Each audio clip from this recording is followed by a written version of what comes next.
Hello friend, এখন বাজে সকাল ৮টা। ঘুম থেকে অনেক আগেই উঠেছি, স্নান পুজো সেরে তো কিছু লিখতে বসেছি। সকালবেলা লিখতে বসেছি কারণ এখন পাপান ঘুমোচ্ছে। বিকেল ৩টের সময় সবাই পড়তে আসবে, তাই তাদের কিছু পড়া রেডি করে রাখছি। আর ৯ই সেপ্টেম্বর থেকে পরীক্ষা, তাই কিছু লেখা এগিয়ে রাখলে আমার সুবিধাই হয়। আর দেখো, লিখতে লিখতে পাপান উঠে পড়েছে। উঠেই কান্না শুরু করে দিয়েছে, কারণ আমি ওর পাশে ছিলাম না। তো যাই হোক, ওকে কান্না থামিয়ে নিচ্ছিলাম। আর গতকাল রাতে তাড়াতাড়ি খেয়ে নিয়েছিল, সেই জন্য ওর খিদেও পেয়ে গেছে, সেটাও একটা কান্নার কারণ। তো কান্না থামিয়ে আমি বসে গেছিলাম ওর খাবার রেডি করতে। তো খাবার রেডি করে ওকে খাইয়েও নিয়েছি।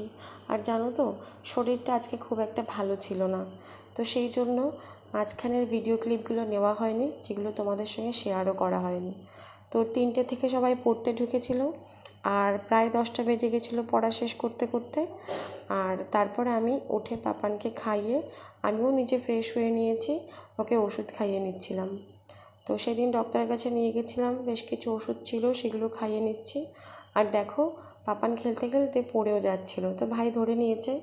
ভাই ভিডিও করছিল, তো সেই সময় ধরে নিয়েছিল। তা আজকে ভিডিওটা এই পর্যন্তই। তোমরা সবাই পাশে থেকো।